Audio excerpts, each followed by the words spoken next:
Queridos hermanos, vamos a continuar con la lectura del Evangelio de Marcos. Ya estamos por empezar el capítulo 10. Vamos a ver qué nos decía el evangelista Marcos.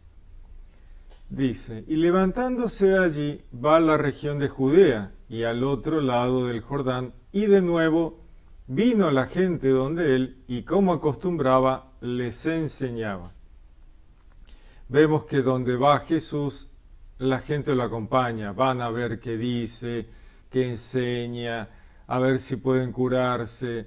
Mucha gente lo sigue a donde quiera que va. Dice, se acercaron unos fariseos que para ponerle a prueba preguntaban, ¿puede el marido repudiar a la mujer? Vemos que los fariseos están buscándole la vuelta, digamos, ¿no? Están viendo a ver cómo hacerle pisar el palito, viendo si respeta la ley mosaica, viendo si está acorde a lo que enseñaba la tradición judía. O sea, ellos están viendo que Jesús está poniendo toda la tradición y la ley en un nivel mucho más alto y perfecto. Entonces, esto les llama mucho la atención.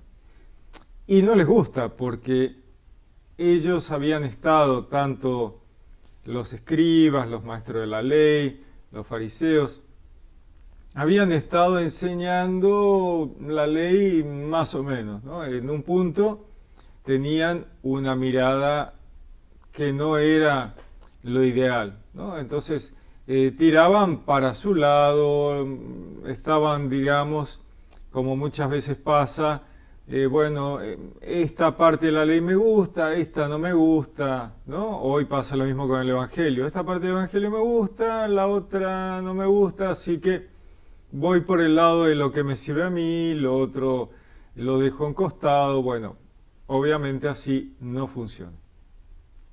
Entonces estos fariseos van pensando ya que le van a decir a Jesús para ponerle a prueba, para ver qué dice, a ver qué dice. También porque ellos están sabiendo la respuesta a este asunto, ¿no? Entonces quieren ver si Jesús se amolda a sus conceptos o no. Entonces le preguntan, ¿puede el marido repudiar a la mujer? Repudiar era echarla de la casa dentro de la ley, sin transgredir la ley, por distintos motivos. Pero básicamente era por motivos superfluos, porque ya no tenía ganas de estar con ella, porque ya no quería, había conocido otra mujer que le gustaba más, con la que quería estar, una mujer por ahí más joven. O sea, la verdad era por motivos bastante egoístas y superfluos.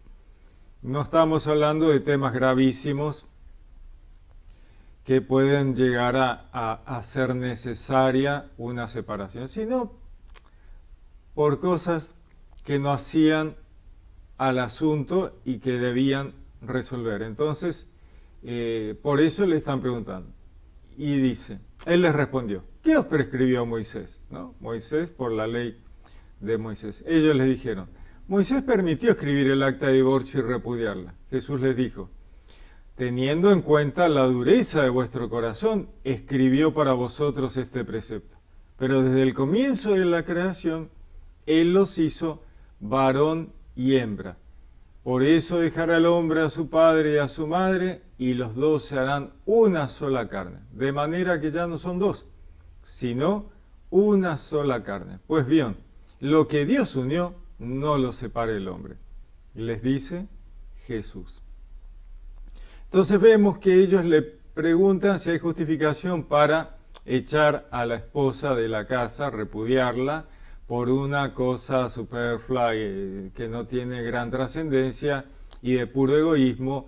Y él les dice, a ver, ¿qué prescribió Moisés? Entonces dicen, bueno, Moisés nos dio la posibilidad de hacer un acta de divorcio y repudiarla. Y entonces les dice, mire, eso fue por lo duro de su corazón. En ese momento ustedes como pueblo hebreo, Les dice, eran tan duros su corazón que Moisés prefirió darles esta posibilidad antes de que ocurriesen cosas peores. Entonces, como un paso previo a una comprensión mayor. Entonces Jesús le está diciendo, miren, eso fue porque ustedes eran muy salvajes y para evitar cosas peores, Moisés se lo permitió. Pero, dice Jesús, en el principio, en el Génesis, en el primer libro, Génesis, él dice, él los hizo varón, macho y hembra. Así dice el Génesis 1. Macho y hembra los creó. Y luego, en el segundo relato, en el Edén, dice, por eso dejará el hombre a su padre y a su madre, y los dos se harán una sola carne. En el hebreo, esta palabra una, de una sola carne, es una palabra ejad. Y ejad no es simplemente uno, sino una unidad compuesta. Este ejad está en la Biblia en muchos lugares donde tiene que ver con una unidad que compone varias cosas, ¿no? Por ejemplo, la semana, ¿no? La semana es ejad. ¿Por qué? Porque tiene 7 días y ahí cierra el ejad. Cuando Dios manda a Abraham con Isaac a uno de los montes, ese uno de los montes es ejad. Y ese ejad es los montes que se usaban para los sacrificios humanos. No es un monte cualquiera. Y en el Edén, una sola carne es una unidad compuesta, otra vez, ¿no? Entonces dice, de manera que ya no son dos, sino carne ejad, una sola carne. Una carne, un ser viviente que es una unidad compuesta por macho y hembra, uno solo. Entonces dice, pues bien, lo que Dios unió, no lo separe el hombre, ¿no? Este tema de que el matrimonio tiene que ver con una unidad que se genera de manera misteriosa, como diríamos, y que tiene que ver con algo que es de Dios. Entonces, esa unión, esa cosa tan extraña que es el amor entre hombre y mujer, que no tiene una explicación realmente racional y que ocurre así, que es una cosa muy fuerte, tiene que ver con algo que Dios ha puesto en la humanidad. Y entonces lo que Dios unió, dice, no lo separe el hombre por causas tontas, por causas superfluas, por puro egoísmo. Muy bien, continúa. Dice, y ya en casa los discípulos le volvían a preguntar sobre esto. Claro, porque Jesús está diciendo, sí, miren, sí, está bien, la ley dice eso, pero yo les digo, ¿no?, que esto debería resolverse de otra manera, ¿no? Entonces él dice, ¿cómo? ¿Estás yendo contra la ley? ¿Estás subiendo la ley a una nueva situación? Explícanos un poquito, ¿no? Eso es lo que pasa. Ya en casa los discípulos le volvían a preguntar sobre esto. Él les dijo, quien repudia a su mujer y se cause con otra, comete adulterio contra aquella. Y si ella repudia a su marido y se casa con otro, comete adulterio. Fíjense cómo Jesús, que es Dios, pone a ambos en la misma situación. Los fariseos, remachistas, le dicen, bueno, puedo repudiar a mi mujer. Jesús, sin embargo, que es Dios, dice, ojo, a los dos le corre exactamente igual, ¿eh? No es que a uno sí, al otro no, no, es lo mismo para los dos. Macho y hembra los creó, o sea, sin distinción, sin supremacía, no hay diferencias, ¿eh? Lo mismo ocurre en el Edén. Adán dice, esta sí que es hueso de mis huesos, carne de mi carne. No hay diferencia, por eso Dios agarra un solo barrito para hacer a los dos, no agarra dos barritos distintos. No es que agarre un barro para hacer el hombre y un barro de menor calidad para hacer la mujer. No, el barro es el mismo. Hace un barro, hace un hombre. Y del hombre, de su costilla, ish, en el babilónico vida, saca para hacer la mujer. Entonces Adán mira a la mujer que en la Biblia dice varona, porque el varón fue tomada, varona, varón, varona, o sea, exactamente lo mismo, dice, esta es hueso de mis huesos, sangre de mi sangre. O sea, es exactamente lo mismo que yo, ¿no? Macho y hembra. Los dos exactamente iguales y separados simplemente por una cuestión reproductiva. Entonces, Jesús pone a los dos en igualdad de condiciones. El hombre que repudia a una mujer o la mujer que repudia a un hombre. Ambos, por causas tontas, superfluas, egoístas, que no tienen realmente una profundidad compleja y realmente de imposibilidad de seguir viviendo juntos, cometen adulterio al casarse con otro, porque lo han hecho por cosas que podían resolverse. Continúa. Le presentaban unos niños para que los tocara. La gente, ¿no? Le traía chicos para que Jesús los tocara. Pero los discípulos les reñían. Fíjense qué cosa brava, ¿no? O sea, los discípulos que están con Jesús, lo que tendrían que haber entendido que era una bendición estar con Jesús, tocarlo, pedirle bendiciones. Sin embargo, los discípulos le dicen a la gente, che, no traigan los pibes, no es que molestan, que estamos hablando de cosas serias, ¿no? Dice, los discípulos les reñían a los que le presentaban a los niños para que los tocaran.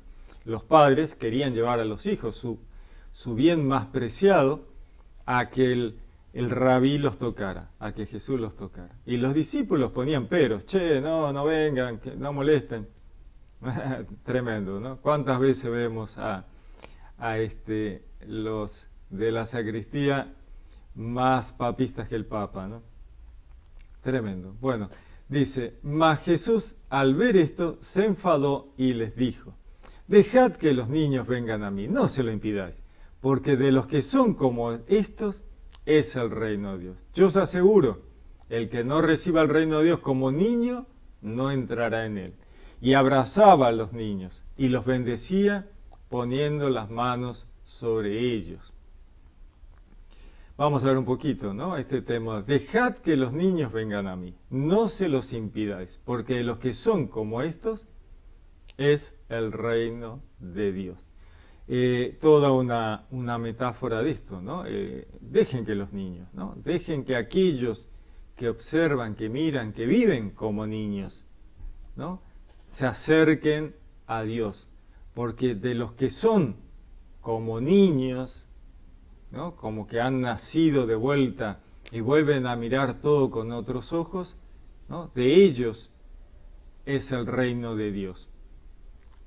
Volver a ser como niños, ¿no? Tratar de ver la creación como niños con ojos de asombro, reconociendo al Creador en todo, ¿no? ¿Quién hizo esto? ¿Cómo lo hizo? ¿No? Reconocer a un Creador detrás de la creación.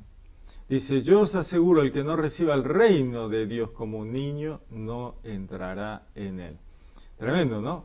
Fuertes palabras. Por un lado amorosas, por otro lado fuertes. No entrará en él aquel que no reciba el reino de Dios como niño, ¿no? Esto de bajar, ¿no? Bajar un cambio, bajar a un nivel de humildad, de asombro, de amor a Dios como un niño a un padre, ¿no? Trae un montón de cosas en este ser como niño. Dice, y Jesús abrazaba a los niños, los bendecía, les daba bendiciones y ponía las manos sobre ellos, ¿no? La bendición imponiendo las manos sobre ellos. Imponer las manos, obviamente que Jesús es Dios y al imponer las manos Él sobre los niños, wow, o sea, tremenda bendición, ¿no?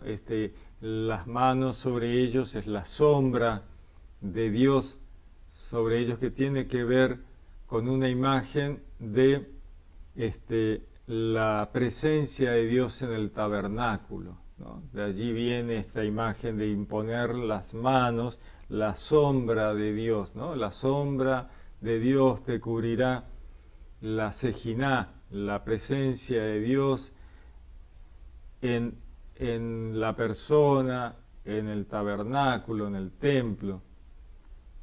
Continúa.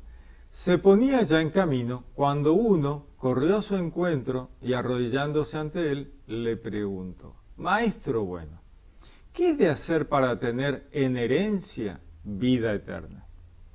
O sea, Jesús ya se iba, alguien corre a su encuentro, se arrodilla ante él, pues lo reconoce maestro, lo reconoce rabí, y le pregunta: Maestro bueno, ¿no? Maestro bueno. ¿Por qué bueno? Bueno, justamente los otros maestros que él conocía, los otros rabí, eran tipos bravos, ¿no? Eran tipos bravos. Sin embargo, Jesús, es un rabí amoroso, misericordioso, que tiene una mirada, una forma de obrar amorosa y misericordiosa. Entonces le dice: Maestro bueno, ¿qué he de hacer para tener en herencia vida eterna? Jesús le dijo: ¿por qué me llamas bueno? Nadie es bueno sino solo Dios. Y uno acá dice, bueno, que a veces con alguna facción cristiana, ¿ves? Dicen que Jesús no es Dios. ¿Ves que dice que solo Dios es bueno? Sin embargo, la persona esta le está diciendo que Él es bueno.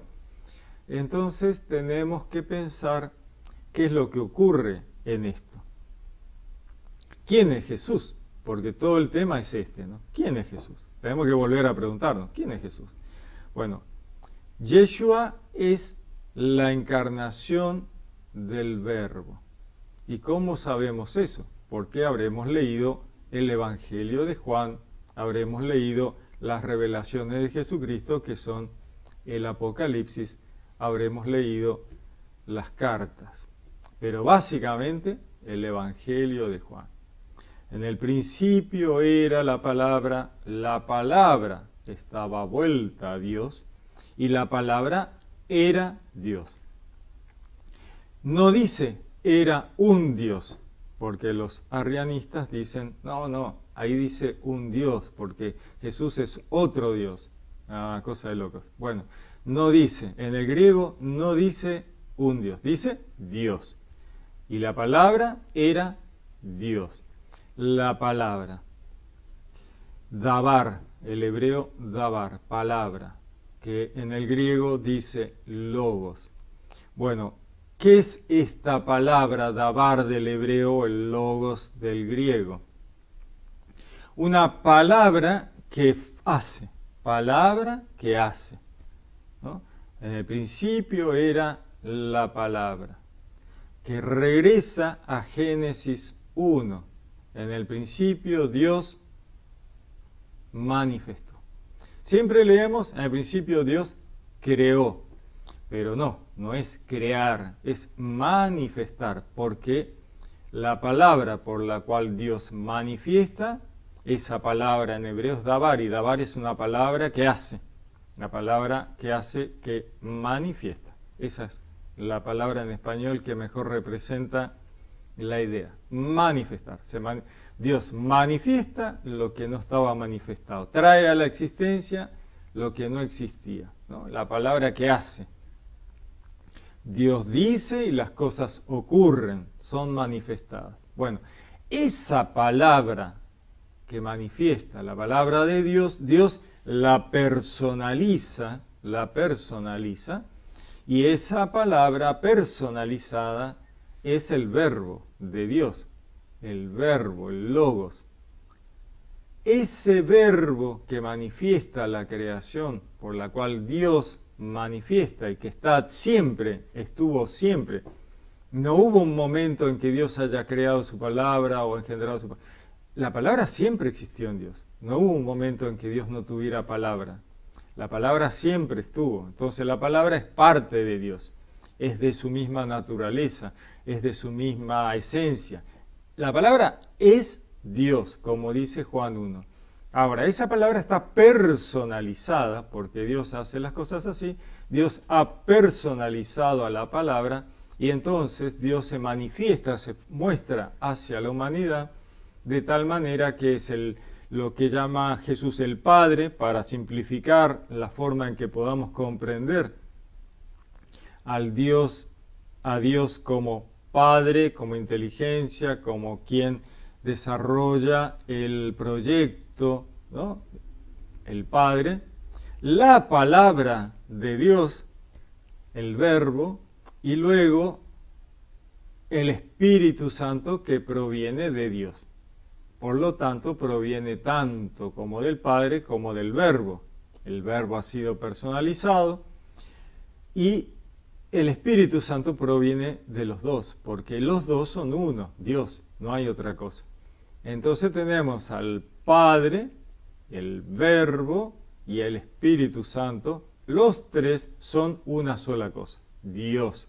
Ahora, ¿por qué Jesús dice nadie es bueno sino solo Dios? Porque Jesús en ese momento está siendo el Verbo encarnado terrenalmente como persona hombre. Hijo de Adán, dice él, el hijo de Adán en tercera persona. Hombre.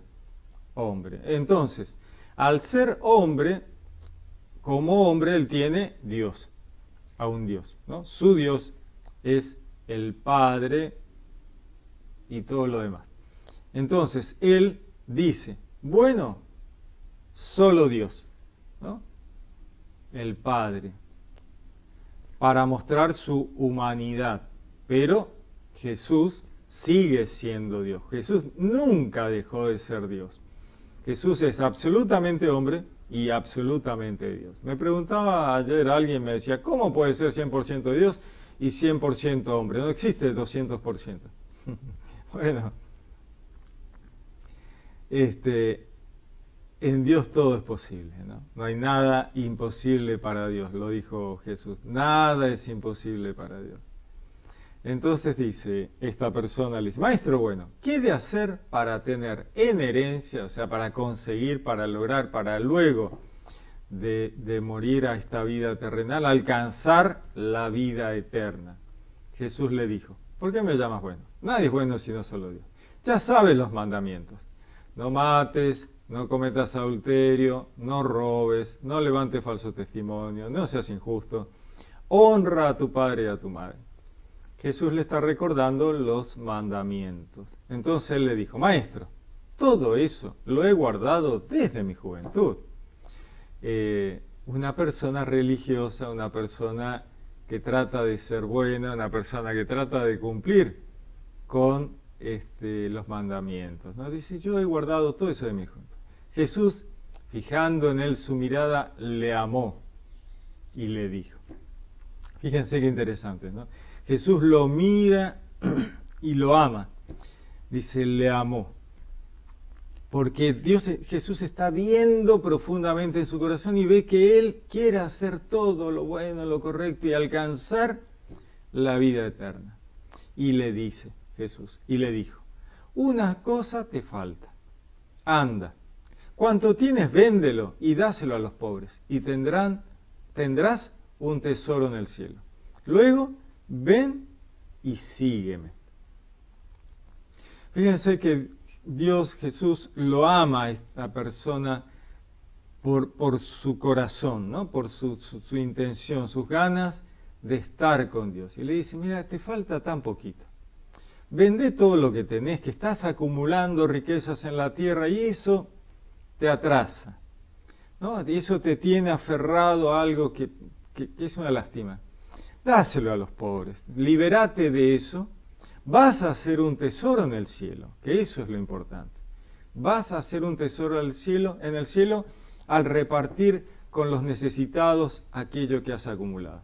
Luego vení y sé mi discípulo, ¿no? Sé mi discípulo, sígueme, formá parte del grupo de mis discípulos. Vení y ponete a mis pies, ¿no? Sígueme. Ponete y sé mi discípulo. Dice, pero él, abatido por estas palabras, se marchó entristecido porque tenía muchos bienes y no los quería soltar. Porque el problema no era que tenía muchos bienes, sino que no quería soltarlos para ser un discípulo de Jesús. Y se fue triste, pues dijo, che, qué macana, mirá, tan bien que veníamos. Qué lástima. Jesús, mirando a su alrededor, dice a sus discípulos, qué difícil es que los que tienen riquezas entren en el reino de Dios. Los discípulos quedaron sorprendidos al oírle estas palabras, mas Jesús, tomando de nuevo las palabras, les dijo, hijos, hijos, ¿no? Hermoso. Qué difícil es entrar en el reino de Dios. Es más fácil que un camello pase por el ojo de una aguja que el que un rico entre en el reino de Dios. Pero ellos se asombraban aún más y se decían unos a otros, ¿y quién se podrá salvar? Jesús, mirándolo fijamente, dice, para los hombres, imposible, pero no para Dios, porque todo es posible para Dios. Vamos a ver, ¿no? Qué difícil es que los ricos entren en el reino de Dios. Dice Jesús, que es Dios. Qué difícil, no es imposible, dice, qué difícil que aquellos que se aferran al dinero y a las riquezas puedan acceder al reino de Dios. Qué difícil. Los discípulos quedaron sorprendidos, porque claro, para el judaísmo la riqueza era una medida de la bendición de Dios, ¿no? Los ricos eran absolutamente bendecidos y los pobres eran malditos directamente, ¿no? Entonces ellos dicen, bueno, si los ricos, que son los benditos de Dios, no pueden entrar al reino de Dios, nadie va a poder, no hay nadie. Porque tenían este paralelismo entre que el rico era bendito y el pobre era maldito. Entonces, cuanto más rico, más seguro la tenían de entrar al reino. Y Jesús le da vuelta a la tortilla y le dice, mire, no, olvídate, eso no es así. Eso no es así.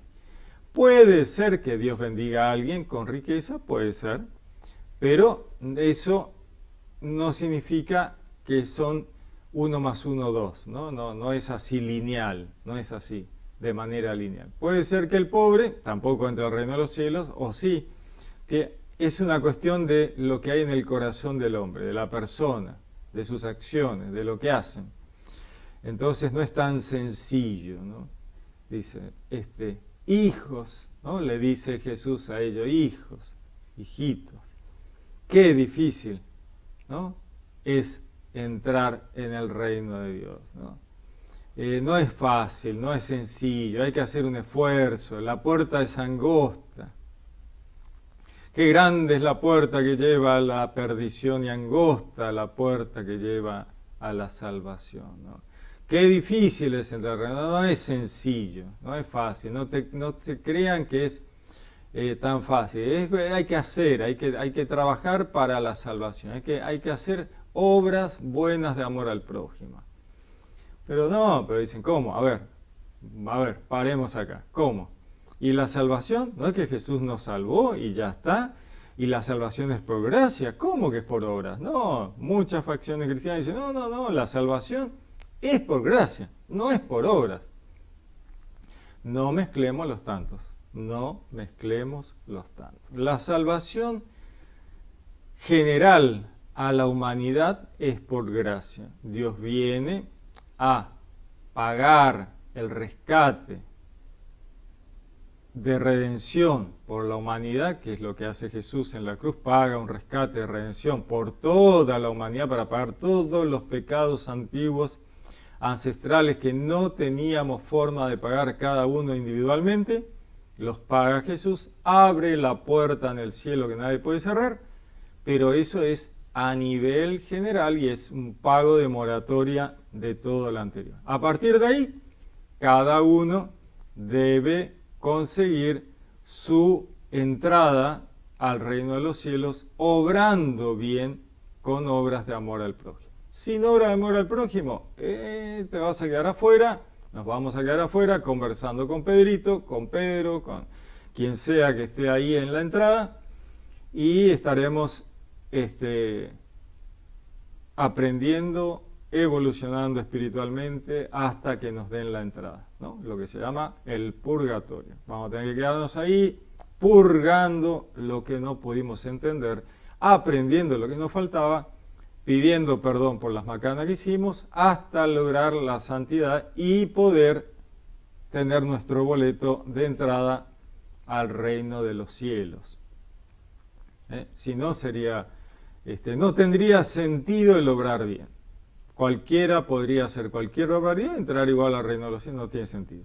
Porque Dios en toda la Biblia nos habla de que misericordia quiero, no sacrificio. No me vengan con ofrendas, no, hagan lo correcto. Entonces hay que hacer lo correcto. Hay que hacer lo correcto, ¿no? porque tuve hambre, me diste de comer, tuve sed, me diste de beber, enfermo, me visitaste en la cárcel y me visitaste. Obras de amor al prójimo, ¿no? ¿Cuándo hicimos eso? Cuando le hicieron a cualquiera de estos pequeños, dije Jesús, me lo hicieron a mí y eso es lo correcto, ¿no? Porque no me visitaste, porque no me diste de comer, cuando no hicieron lo que tenían que hacer con uno de estos pequeños, no lo hicieron conmigo y entonces yo los voy a negar cuando vayan a querer entrar. Las dos posibilidades. Haces lo bueno al prójimo, entras. Haces lo malo al prójimo, no entras.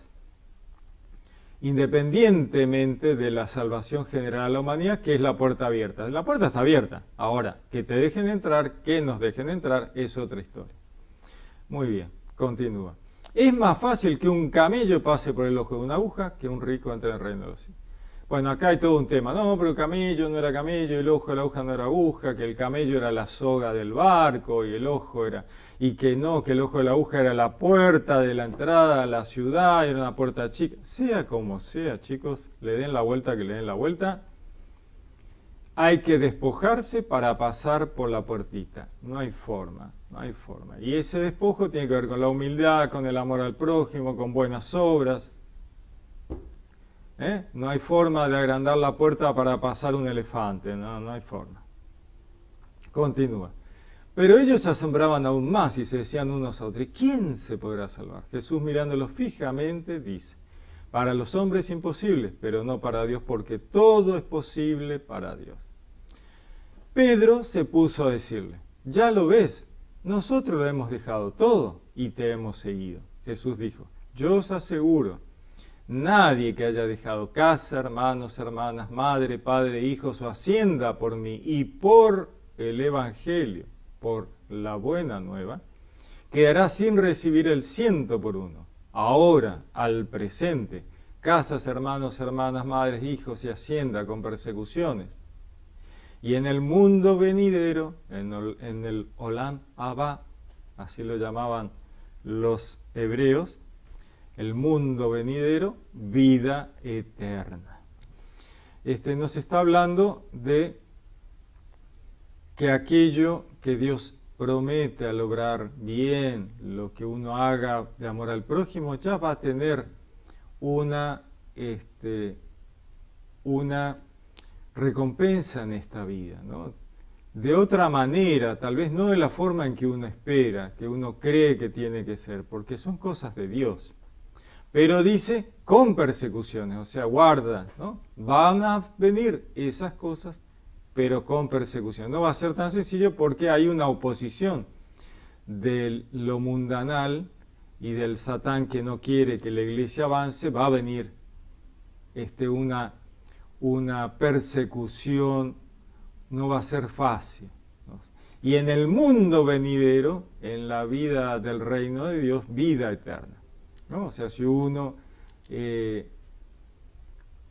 ha dejado lo mundano y lo terrenal por Dios, por Jesús y la buena nueva, va a alcanzar la vida eterna, lo cual no significa no atender a la familia, no atender a los padres, sino significa priorizar a Dios, ¿no? Priorizar a Dios y la buena nueva, priorizar a Dios y a la buena nueva. Continúa. Pero muchos primeros serán últimos y los últimos primeros. Vemos cómo Dios tiene una diferencia en su lógica, ¿no? Muchos primeros serán últimos y los últimos serán primeros. Acá nos dice, no todos los primeros serán últimos, pero muchos que creen que ya están adentro del reino van a quedar últimos. Y los últimos, aquellos que han sido relegados, oprimidos, maltratados, van a ser los primeros a entrar porque son los que necesitan ya que se los consuele.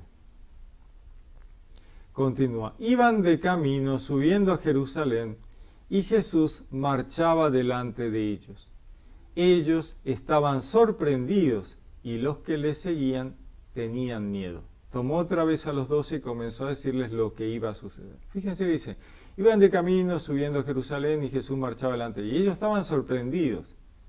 Y los que le seguían los que le seguían, los que eran sus discípulos, aquellos que estaban más cercanos, tenían miedo. Ya tenían miedo porque había una persecución, una mala onda de parte de la jerarquía judía. Entonces ellos ya sabían que la cosa venía mal, ¿no? Dice, tomó otra vez a los 12, los discípulos, aquellos que tenían miedo que a ellos les pasara algo junto con Jesús, y comenzó a decirles lo que iba a suceder. Mirad que subimos a Jerusalén, y el Hijo del Hombre, el Hijo de Adán, así es, como dice el original, el Hijo de Adán, será entregado a los sumos sacerdotes y a los escribas. Le condenarán a muerte y le entregarán a los gentiles. Y se burlarán de él, le escupirán, le azotarán y le matarán. Y a los 3 días resucitará. Jesús ya les cuenta qué va a pasar, cómo va a ser, ¿no? Entonces ellos tienen miedo, ¿no? Le condenarán a muerte y le entregarán a los gentiles. ¿Quién condenará a muerte a Jesús? Los sumos sacerdotes, la jerarquía judía, los judíos. Al hijo de Adán, al judío, al descendiente de Adán, al descendiente de David. Fíjense que dice hijo de hombre, no dice humano. Uno puede pensar que es lo mismo, pero no es lo mismo. Hijo de Adán es descendiente de Adán, luego de la tribu de David, un hijo de David, le decían a Jesús, ¿no? El hijo, un descendiente de Adán. ¿Quién es el descendiente de Adán? El judío. Y el resto de la humanidad no es descendiente de Adán, porque la humanidad fue creada antes del Edén, fue creada en la primera creación, que es la del relato de los 7 días. De luego, mucho más adelante, cientos de miles de años después, es creado Adán y Eva en el Edén para mostrar quién es el responsable de la tribulación humana, ¿no? Y ahí el Satán sale de la oscuridad. Bueno, habría que analizar. Tengo ahí un video, si lo buscan, está el Edén para ver este tema. Pero Adán y Eva no son los primeros de la humanidad, sino simplemente los primeros del pueblo hebreo. Por eso Jesús es un hijo de Adán, un descendiente de Adán, un judío, el Hijo del Hombre. Será entregado a los sumos sacerdotes y a los escribas, ¿no? Va a ser entregado por el Satán a los judíos. Los judíos le condenarán a muerte, la jerarquía, y lo entregarán a los gentiles, los romanos, tal cual fue la pasión de Cristo. Se burlarán de él, le escupirán, le azotarán y le matarán. Y a los 3 días resucitará. Fíjense que Jesús habla en tercera persona, todo, no dice me va a pasar esto, le va a pasar a esta encarnación humana, que es el hijo de Adán, le va a pasar esto, ¿no? Él es Dios y está mirando todo desde afuera. Le va a pasar esto al Hijo del Hombre. Esto es lo que le va a pasar a la encarnación humana del Verbo. Al Yeshua le va a pasar esto, ¿no? Le escupirán, azotarán, le matarán, a los 3 días va a resucitar.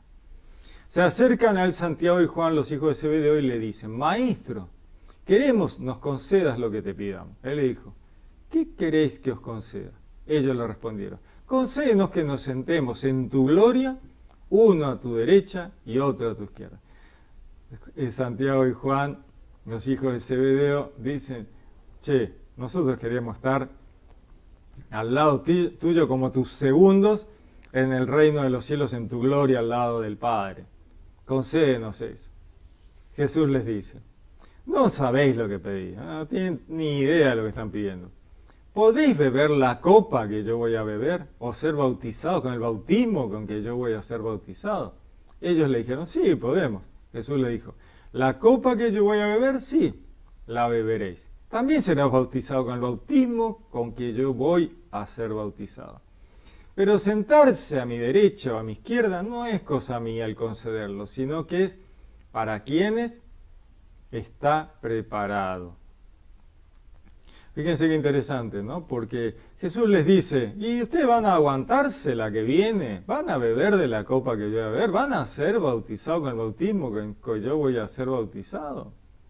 No, Jesús les había advertido, miren que me van a matar, me van a maltratar, o sea, la cosa viene súper pesada, ¿no? ¿Ustedes se la van a bancar? Y ellos le dijeron, sí, sí, sí, sí, no hay problema, podemos. Jesús les dijo, sí, sí, la verdad que sí, yo sé que va a pasar. La copa que yo voy a beber, ustedes la van a beber, sí, está clarísimo. Y también van a ser bautizados con el bautismo con que yo voy a ser bautizado. Fíjense que habla de un bautismo que él va a ser bautizado, pero Jesús ya había sido bautizado. ¿Cómo que va a ser bautizado de vuelta? ¿No? Este bautismo del cual habla Jesús es el martirio. Y los discípulos fueron mártires, ¿no? Todos excepto Juan, todos.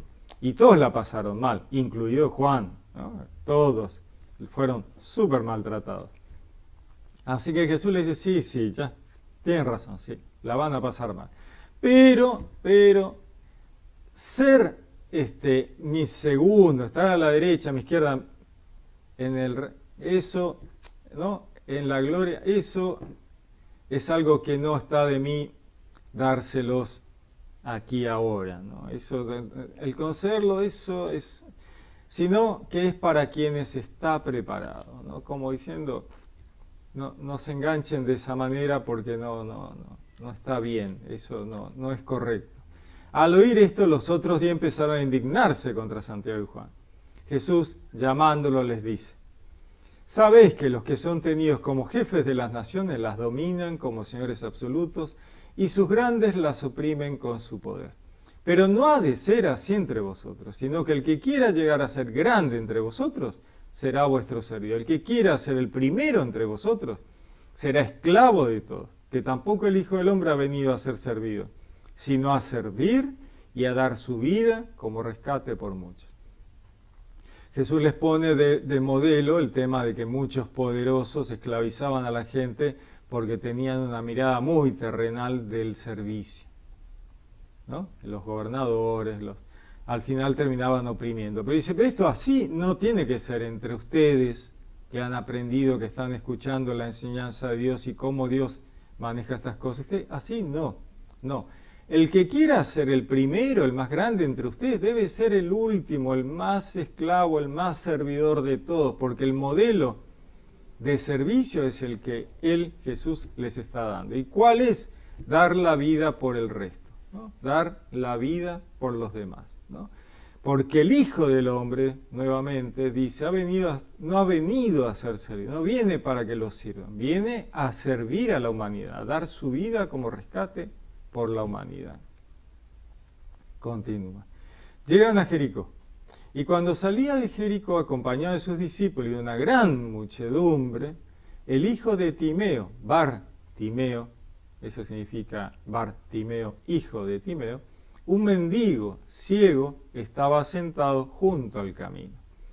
Al enterarse que era Jesús de Nazaret, se puso a gritar, Hijo de David, Jesús, ten compasión de mí. Muchos le increpaban para que se callara. Fíjense, ¿no? Otra vez, el tipo que más necesitaba una ayuda, grita, Hijo de David, Yeshua, ten compasión de mí. Y los que lo siguen le increpan, cállate, no molestes al rabí, no molestes al rabí. Tremendo, ¿no? Cuando ellos deberían decir, sí, a ver, rabí, por favor, acá, no, le dice, cállate, no molestes. ¿Cuántas veces ocurre esto, ¿no? Jesús se hace el sordo, ¿no? ¿Por qué? Porque está generando una reflexión entre estos, ¿no? Los que escuchan y no ayudan, escuchan y le hacen callar, entre sus discípulos que deberían haber corrido a buscarlo y traerlo, ¿no? Entonces Jesús deja que ocurra esta ida y vuelta, ¿no? Obviamente Jesús está escuchando sabiendo, es Dios, vamos, o sea. Entonces cada vez grita más fuerte, ¿no? Pero él gritaba mucho más, Hijo de David, ten compasión de mí. Jesús, al fin, se detuvo y dijo, llamadle, ¿no? Tráiganlo, no, o sea, basta, ¿no? Tráiganlo. Llaman al ciego diciéndole, ánimo, levántate, te llama. Y él, arrojando su manto, el ciego arroja su manto de un brinco y vino donde Jesús. Jesús, dirigiéndose a él, le dijo, ¿qué quieres que te haga? ¿No? ¿Qué quieres que haga por ti? ¿Qué quieres que Dios haga por ti? No es una pregunta rara. A ver, el tipo es ciego. Jesús, este muchacho es ciego. ¿Por qué le preguntas eso? Fíjense qué interesante. ¿Qué quieres que te haga? ¿Qué quieres que Dios haga por vos? Dios no da nada por sentado, ¿no? Jesús no da nada por sentado. Mire, yo voy a hacer por vos lo que vos quieras. ¿Qué es lo que querés, no? Entrás con un chico a una juguetería y no le decís, bueno, vení que te voy a comprar lo que yo quiero. No, entrás a la juguetería con el chico y le decís, ¿qué querés que te compre? ¿Qué es lo que vos querés? ¿No? Ese es el amor de Dios de un padre. Hijo, ¿qué querés que te compre? ¿Qué querés que haga por vos? ¿Qué quieres que te haga? El ciego le dijo, Rabuni, que vea. Jesús le dijo, vete, tu fe te ha salvado, tu fe te ha salvado. Al instante recobró la vista y le seguía por el camino. Fíjense que acá hay una mezcla de conceptos. Jesús le dijo, vete, tu fe te ha salvado, anda. Tu fe te ha salvado. La fe, ¿qué es la fe? Fe es creer y obrar en consecuencia. Esa es la fe de la cual se habla aquí. Es la fe para el hebreo, para el judío. Una fe que no es solo creo y me siento panza arriba, abajo de un árbol. No, es creo y hago. Creo y le pido a Dios que Dios haga algo por mí. Creo en Jesús y le grito, por favor, ayúdame. ¿No? Fe. Me muevo, me levanto, voy donde Él está. ¿No? Eso. Me levanto y voy donde Él. Tu fe te ha salvado. Has logrado la salvación gracias a tu fe. O sea, todo el ver, todo lo que, ¿no? No es tu fe te curó. No, tu fe te salvó. La curación es secundaria. La curación de la vista es secundaria. Y la curación de la vista tiene que ver en la Biblia con un comprender, entender, ¿no? Se le abrieron los ojos a Adán y Eva, ¿no? Se le abrieron los ojos. Y al abrirse los ojos a Adán y Eva, comprendieron, entendieron y vieron que la culpa del pecado humano era el Satán.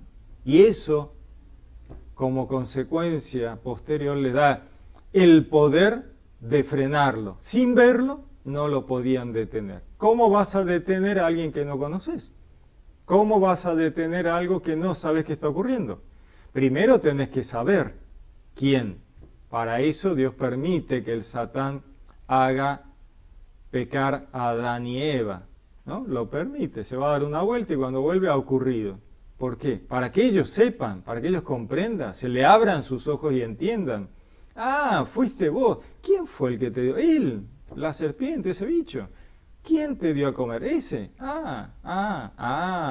¿Viste? O sea, había un culpable. Sí, ese. Bueno, ¿sabes qué? A partir de ahora, vos ya lo conocés, sí, lo conozco. Bueno, pisale la cabeza. Te doy el poder de pisarle la cabeza, el poder de ponerle un límite. Pero para eso, primero tuviste que verlo. Entonces Jesús le dice, vete, tu fe te ha salvado, ¿no? Tu comprensión, tu hacer y no solo creer, has hecho. Y al instante recobra la vista, comprende, entiende y ve. Y a partir de ahí, de comprender, entender, de haber adquirido el conocimiento y la vista, ver, le sigue por el camino, siendo un discípulo de él. Le seguía por el camino, ¿no? Esta imagen tan linda, seguir a Jesús por el camino, ser discípulo de Jesús, ¿no? Ser discípulo para ser apóstol, porque no basta con seguirlo, la onda es ser apóstol. Seguirlo es hacer lo que Jesús dice. Apóstol, llevar la buena nueva. Muy bien, genial, Marcos 10, hermoso. Muy, muy, muy lindo. Muy bien, les deseo un lindo día, tenemos mucho para pensar, para seguir, para apostolar, ¿no? Para abrir nuestros ojos al entendimiento, a la comprensión. Les deseo un lindo día, que Dios los bendiga, los saludo con gran afecto, les habló Pablo Castro.